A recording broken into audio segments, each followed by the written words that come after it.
Hello प्यारे बच्चे, आप लोग कैसे हैं। आप सभी बच्चों का आपकी YouTube channel Dilip biology olympiad पर एक बार फिर से स्वागत है। आज का वीडियो बच्चे बहुत खास होने वाला है। इस छोटे से वीडियो में हम लोग चर्चा करेंगे रंध्र के बारे में, जिसको स्टोमेटा कहा जाता है। जैसा कि बच्चे आप लोग को पता है, हम लोग कक्षा 10 जो जैव प्रक्रम है, इस चैप्टर को हम लोग पुनः रिवीजन कर रहे हैं। ठीक है, तो एक एक टॉपिक जो है इसमें इम्पॉर्टेंट हम लोग सभी को फिर से रिवीजन करेंगे। ठीक है, इससे पहले वाले वीडियो में हम लोग चर्चा किए हैं पोषण के बारे में। ठीक, परपोषी पोषण और स्वपोषी पोषण, और उसमें बच्चे हम लोग प्रकाश संश्लेषण को भी पढ़ लिए हैं। ठीक है, तो चलिए हम लोग जानते हैं स्टोमेटा ये कहाँ पाया जाता है तथा इसके क्या कार्य होते हैं। तो देखिए बच्चे, स्टोमेटा जो होता है ये पौधों के जो वायवीय भाग होते हैं ना, उनके निचली सतह पर ये छोटे छोटे छिद्र होते हैं। ठीक है, इन्हीं को स्टोमेटा कहा जाता है। जैसे मान लीजिए एग्जाम्पल के लिए एक हम बनाते हैं लीफ।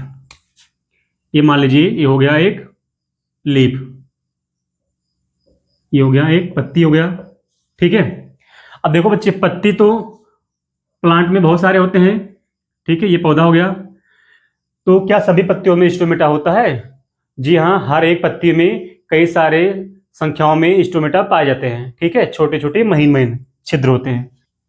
तो देखिए बच्चे, हमने बताया कि स्टोमेटा जो है क्या होता है, ये जो है पत्तियों में पाए जाने वाला, पत्तियों के ये जो होता है बच्चे, स्टोमेटा जो होता है ये पत्तियों के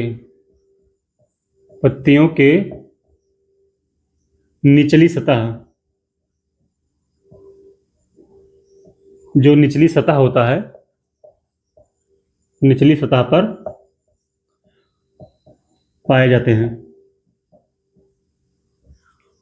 ठीक है, ये तो बच्चे बहुत सिंपल बात है, इसमें कोई कंफ्यूजन नहीं है कि जो स्टोमेटा होता है यानी रंध्र, ये पौधों में कहाँ पाया जाता है, तो ये पत्तियों में पाया जाता है। ठीक है बच्चे, अगर हम लोग बात करें इसके कार्य, फंक्शन के बारे में कि स्टोमेटा का कार्य क्या होता है, तो लगभग सब बच्चों को पता होगा स्टोमेटा के जो कार्य होते हैं ये क्या होते हैं। तो देखिए बच्चे, स्टोमेटा का जो मेन काम होता है ये जो है श्वसन में, पौधों में श्वसन में तथा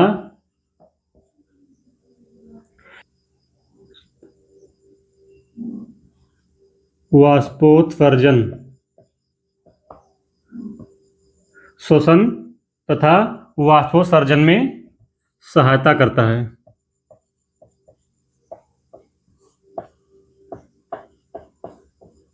ठीक है, तो हमने बताया बच्चे, ये जो स्टोमेटा होता है यानी जो रंध्र होता है, ये पत्तियों की निचली सतह पर पाए जाते हैं। ठीक है, और ये बहुत महीन छोटे छोटे छिद्र होते हैं। इनका कार्य क्या होता है, तो श्वसन तथा वाष्पोत्सर्जन में सहायता करते हैं। देखिए बच्चे, पौधे भी श्वसन करते हैं। ठीक है, अब देखिए श्वसन करते हैं तो जाहिर सी बात है इनमें भी जो है गैसों का आदान प्रदान होता होगा। ठीक है, और बच्चे प्रकाश संश्लेषण के दौरान जो है गैसों का आदान प्रदान, गैसों का आदान प्रदान में सहायता करते हैं, आदान प्रदान में सहायता करता है। ठीक है, तो हमने बताया इसका जो मुख्य कार्य है बच्चे, ये गैसों के आदान प्रदान में ही सहायता करता है। ठीक, अगर एग्जाम में आता है कि स्टोमेटा के कार्य बताइए, तो आप बताएंगे स्टोमेटा का जो मुख्य कार्य होता है ये गैसों के आदान प्रदान में सहायता करता है। अब देखो बच्चे, कौन सा गैस होता है, मान लीजिए कि हो गया लेप, लेप में ये हो गया छिद्र इसकी स्टोमेटा का ये। ठीक है, ऐसे होता है। जब प्रकाश संश्लेषण होता है तो सबको पता बच्चे कि कौन सा गैस अंदर आता है, तो CO2 गैस अंदर आता है। मान लीजिए ये जो है CO2 गैस अंदर आ रहा है ना, तो इसी स्टोमेटा के द्वारा ही, उसी के रास्ते से ही आता है। ठीक है, और ऑक्सीजन गैस जो बाहर निकलता है वो भी स्टोमेटा के द्वारा ही बाहर निकलता है। ठीक, तो यही गैसों का आदान प्रदान होता है। ठीक है बच्चे, और वाष्पोत्सर्जन भी होता है। वाष्पोत्सर्जन अभी हम लोग आगे के वीडियो में पढ़ेंगे। वाष्प उत्सर्जन यानी कि जो अतिरिक्त पानी होता है ना, उसी का जो है पत्तियों के वायवीय भागों से बाहर निकलना ही वाष्पोत्सर्जन कहलाता है। तो बच्चे स्टोमेटा के द्वारा जो है जो अतिरिक्त पानी होता है ना वो भी बाहर निकलता है। ठीक है, तो ये हो गया इसके कार्य। अगर हम लोग बात करें बच्चे इसकी संरचना के कि स्टोमेटा का जो संरचना होता है ये कैसा होता है, तो देखिए बच्चे ये जो है सेम के बीज की तरह कुछ इस तरीके से, ठीक है, कुछ मतलब ऐसे दिखता है। ठीक है, ये देखिए ये दोनों कुछ इस तरीके से दिखते हैं जिनको बोलते हैं ना द्वार कोशिका।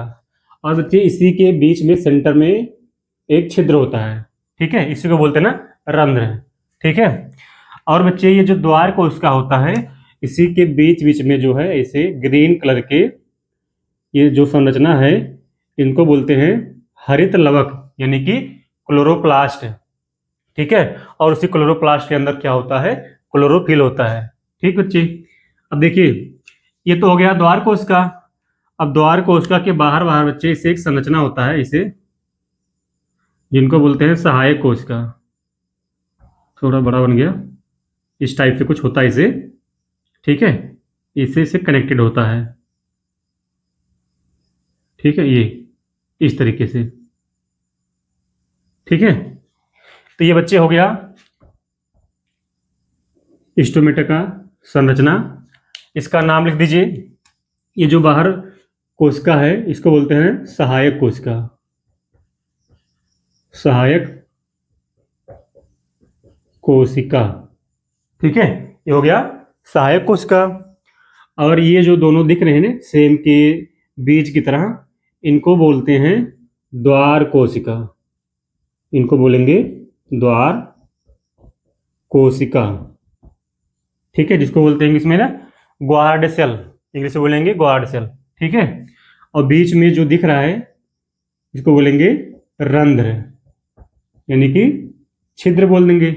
ठीक है बच्चे, और जो रेड कलर का दिख रहा है इसको बोलते हैं ना क्लोरोप्लास्ट या हरित लवक बोलेंगे, क्लोरोप्लास्ट।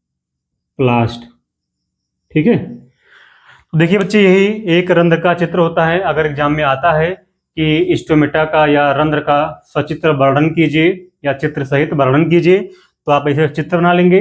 ठीक है, पहले बनाएंगे द्वार कोशिका दो इस तरीके से। ठीक है, बीच में छोटा सा छिद्र बना देंगे जिसको बोलेंगे रंध्र, और उसके बाहर बाहर से उसकी सहायक कोशिका बना देंगे। ठीक है, अब देखिए बच्चे ये जो द्वार कोशिका होता है अगर हम लोग बात करें इसके फंक्शन के, ये आखिर काम क्या करता होगा, तो बच्चे ये जो रंध्र होता है, थोड़ा इसको मिटा दें,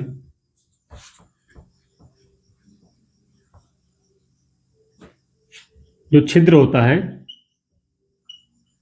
छिद्र छिद्र के खुलने तथा बंद होने, खुलने तथा बंद होने को नियंत्रित करता है, नियंत्रित करता है। ठीक बच्चे, तो द्वार कोशिका का भी काम पता चल गया आप लोग को, इसका कार्य क्या होता है।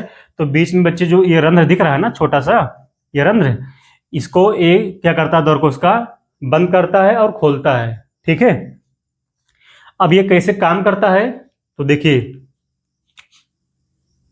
ये जो द्वार कोशिका बच्चे जब इसमें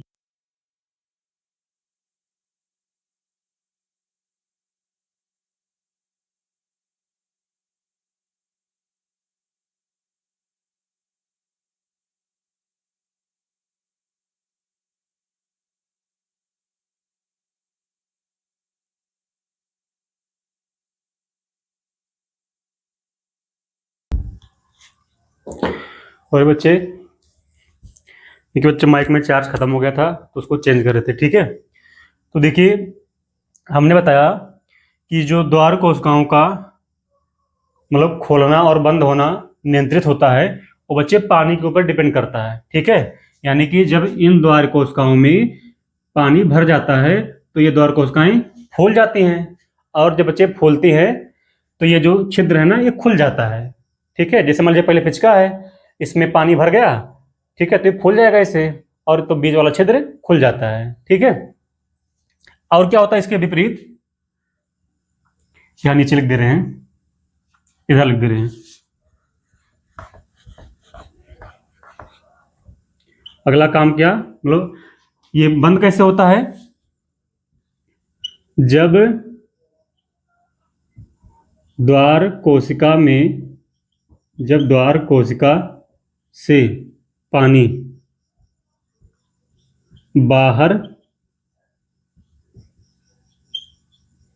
निकल जाता है, तो द्वार कोशिका क्या होता है, पिचक जाता है, द्वार कोशिका पिचक जाता है। ठीक है। अब देखो बच्चे, हमने क्या बताया कि जब द्वार कोशिका से पानी बाहर निकल जाता है तो ये पिचक जाता है। ठीक है। और जब ये पिचक जाएगा तो जाहिर सी बात है ये रंध्र को बंद कर देगा। जैसे मान लीजिए हो गया द्वार कोशिका। ठीक है, ये हो गया द्वार कोशिका।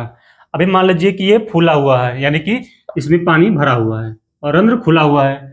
अब जैसे ही बच्चे इसमें से पानी बाहर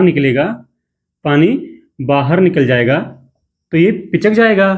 तो इसका जो संरचना बनेगा बच्चे, कुछ इस तरीके से बनेगा, ऐसे।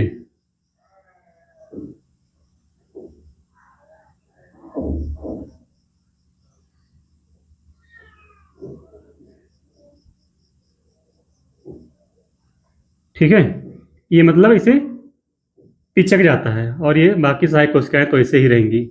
ठीक है।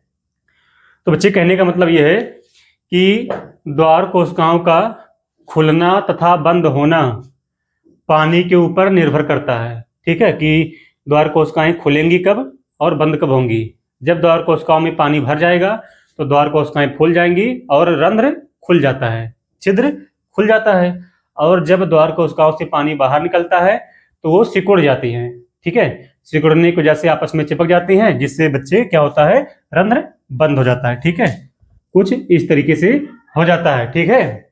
हाँ, एक चीज और देखिए, ये बच्चे जो रंध्र होता है ये मुख्यतः जो है दिन में खुला रहता है। रंध्र दिन में खुला रहता है। ठीक है, और रात में बंद हो जाता है। ठीक है।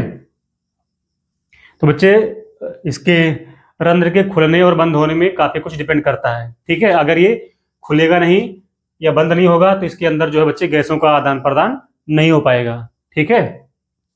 तो सब कुछ द्वार कोशिकाओं पे ही निर्भर कर रहा है। इसमें पानी भरेगा तो क्या होगा, रंध्र फूल करके खुल जाएगा। ठीक है, सॉरी, द्वार कोशिकाएं फूल जाएंगी और रंध्र खुल जाएगा। और जैसे ही पानी बाहर निकलेगा ये सिकुड़ जाएंगी, पिचक जाएंगी और जो है रंध्र बंद हो जाएगा। ठीक बच्चे, अगर बच्चे आपको इसका चित्र देखना है रियल में तो आप लोग किसी भी पत्ती को ले लीजिएगा। एग्जाम्पल के लिए ले लीजिए आप लोग मदार की पत्ती। ठीक है, और उसको फाड़ करके उसकी निचली सतह पे जो झिल्ली सा सफेद सा झिल्ली नुमा निकलता ना, उसको जो है आप लोग जो है सफ्रानिन एक केमिकल आता है उसमें माउंट करके आप लोग उसको अंडर द माइक्रोस्कोप देख सकते हो। ठीक है, माइक्रोस्कोप के अंदर उसको देख सकते हो और आपको बढ़िया सा चित्र दिखेगा। ठीक है।